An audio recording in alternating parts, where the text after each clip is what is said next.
in a statement game, maybe for both teams, Eagles and Bears. And this one started, Teddy, against all this soft spacing, seven-man spacing. Swift had 125 yards rushing on that play to here. Obviously, big play in this game. That delivery did not go so well. Ensuing Eagles. So they'll the Eagle defensive line to stop the run first, because all they want to do is rush the passer in this. They lost all the energy. Everyone here hated it, and so in the end, it's the Bears who get the big win, and their locker room was lit.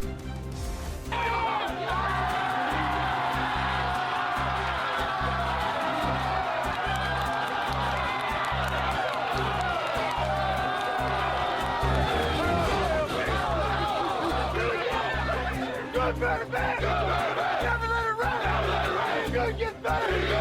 Everybody gets better. Look at the celebration. The Bears are 9-3 for the first time in 15 years. They stay ahead of the Packers, whom they will play at Lambeau next Sunday. Eagles, meanwhile, they're now the 3 seed. They've lost 2 straight. They've left the door open maybe a little bit for Dallas in the division. By the way, with Ben taking off the shirt, everyone in Chicago gets free hot dogs at Wiener Circle, so everyone is a winner there in it all is. of that. Come on, Coach. We're talking really interesting stories on both sides of this game. We start with the Bears and what a difference the right coach can make. Yeah, absolutely. The right coach will not only galvanize his football team, but galvanize the fan base. All right, that's what this guy's done. He's the right deal. He's without question the man for the job. The other thing is he outcoached Philadelphia. Absolutely outcoached them from jump on both sides of the ball. This guy's the real deal. And it's funny how the same players, it's amazing. They seem to be getting better and better and better. That's this coach. He's all about accountability, and you see it with the team. And look at that locker room. Man, look at the energy that this guy, that he brings to that damn locker room, that passion. But I'm going to tell you, it ain't easy. This guy makes you accountable, and this whole team is buying in, and that's why this is a dangerous football team. I don't even know what he's saying, but Coach Johnson, I'm going to tell you what, put it on the back of the shirt, put a Bears logo on it, and send it on up here to New York. But one thing, really, back to this game, I was very impressed with how they started the game. You're talking about 2 running backs having over 100 yards. We sit up on this show, we talk about the quarterbacks, we talk about the pass catchers, but we rarely give the offensive line some love. The Chicago Bears, I'm talking about from left to right, Trapillo, Dowman, Jackson, and Wright, and cannot forget the champion Thuney.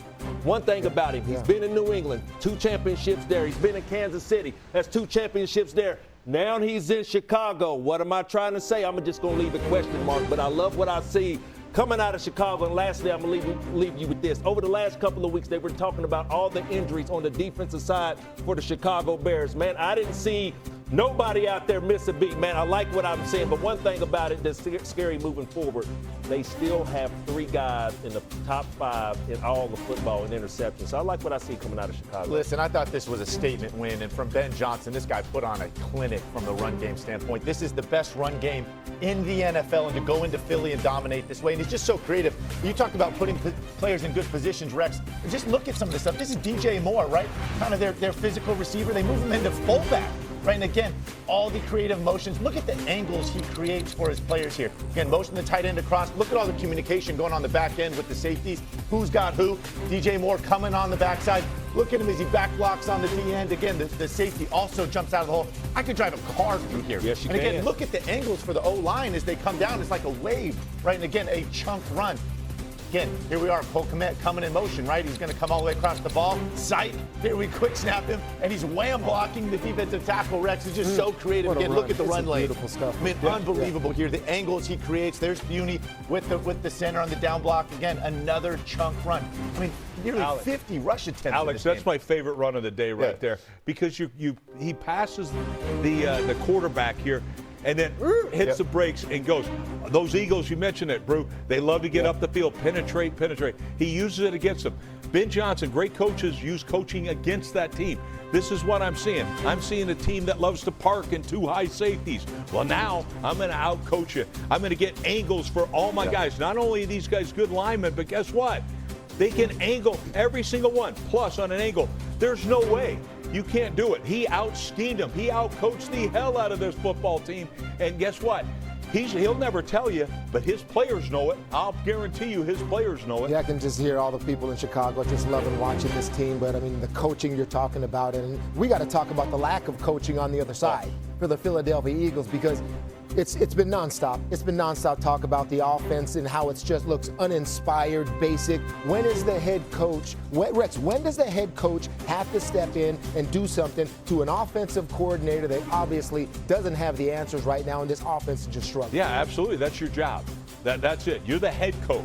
All right. So when it's not working, it's on you. You're the one who gets the wins and losses. All right, and so it's on you. At some point, Nick Sirianni's got to take this play calling over. He has to. I mean, listen, over the last 4 weeks, they're averaging 15 points a game. And to your point, Teddy, they don't outcoach anybody on the offensive side of the ball. And A.J. Brown took a lot of flack a few weeks ago, right, yes, making some noise. He was the lone bright spot. He doesn't look that wrong now, right? Like, again, there's clearly something wrong there on offense. They need to make some changes. Well, look, all I know is, remember, we were in a similar situation last year when all of a sudden they said, who the hell are we? And I used to go, run, Eagles, run. I remember that song. Get back to running the dang football. Whatever it takes, run the dang football. You got to get Jalen Hurts involved or whatever, and you can scheme too. It's okay to scheme. You saw Ben Johnson out-scheme the hell out of you. Yes. You've got better players than Ben Johnson does. You'd have to motion. You would have to motion some players. To be able to do some of that, I'm sorry. You can't do that. They don't do that in Never Philadelphia. mind. You can't Well, do y'all that. was just You're not allowed to do it in sitting up here Philadelphia. calling out the head coach and the play caller for the Philadelphia Eagles.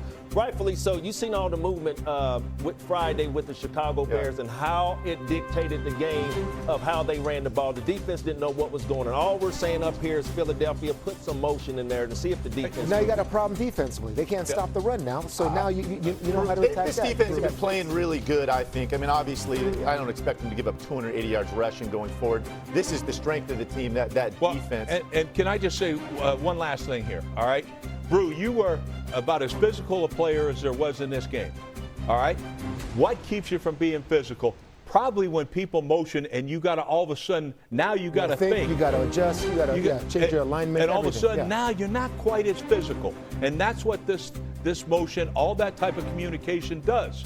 It doesn't allow you to be as physical as you want to be. Right. And I think that's why that check mark for outstanding coaching by Ben Johnson. It's not good. The only thing the Eagles may have still on their side, their remaining schedule comparatively soft. They still have the Commanders twice and the Raiders. So that's what they'll need to hold off the Cowboys, who are suddenly surging in that NFC East. Meanwhile, take a look at this, guys. Puka Nacua getting set to play.